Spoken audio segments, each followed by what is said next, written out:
আপনারা জানেন যে বাংলাদেশের যে রক্তক্ষয়ী লড়াই চলছে, বাংলাদেশের ছাত্র সমাজ সেখানে কোটা সংস্কার বিরোধী যে আন্দোলন, সেই আন্দোলনে শেখ হাসিনার সরকার, আওয়ামী লীগের সরকার এবং তার পুলিশ প্রশাসন এবং তাদের পোষিত যে গুন্ডা বাহিনী ছাত্রলীগকে দিয়ে যেভাবে ছাত্র সমাজের উপরে, সাধারণ ছাত্রছাত্রীদের উপরে, যেখানে ঢাকা বিশ্ববিদ্যালয় থেকে, রংপুর বিশ্ববিদ্যালয় থেকে, গোটা বাংলাদেশের বিভিন্ন বিশ্ববিদ্যালয় কলেজগুলো থেকে রাস্তায় হাজারে হাজারে লাখে লাখে ছাত্র রাস্তায় নেমেছে, তাদের উপরে গুলি চালিয়েছে। আবু সাইদ যে ছেলেটি, যে থার্ড ইয়ারের ছেলে, বিশ্ববিদ্যালয়ে পড়ে, গরিব ঘরের সন্তান, চাষি মজুরের সন্তান, সেই ছেলে যখন প্রতিবাদ জানাচ্ছে তার উপরে বুলেটের গুলি চলছে, সে স্পট ডেথ, তাকে শহীদ হয়েছে। আরও 6 জন এরকম সরকারি মতে শহীদ হয়েছেন। এছাড়াও কতজন শহীদ হয়েছে, কত আহত হয়েছে, হাজার হাজার, তার কোনো ঠিক নেই।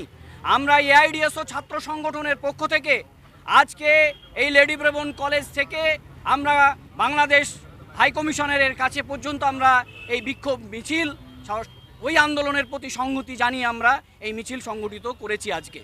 এবং আপনারা জানেন যে বাংলাদেশের এই যে লড়াই, যেটা আওয়ামী লীগ বলছে যে এটা রাজাকারদের, মানে এদেরকে রাজাকার তকমা দেওয়া হচ্ছে, অথচ বাংলাদেশের মুক্তিযুদ্ধ 71 সালের যে স্বাধীনতা, সেই স্বাধীনতা আন্দোলন, এখানে চাষি মজুর, সাধারণ মানুষ, কৃষক, ছাত্র সমাজ তারা অংশগ্রহণ করেছিল। কার্যত বাংলাদেশের স্বাধীনতা আন্দোলন ছিল জনযুদ্ধ, অর্থাৎ সাধারণ মানুষ এই আন্দোলনের নায়ক ছিল, সাধারণ মানুষ।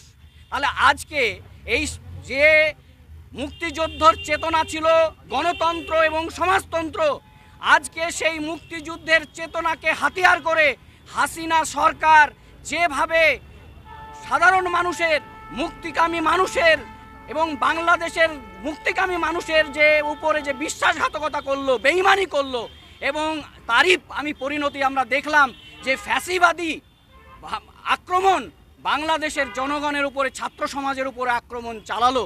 আমরা নির্দ্বিধায় বলতে পারি যে বাংলাদেশি সরকার তারা একটা ফ্যাসিবাদী সরকার।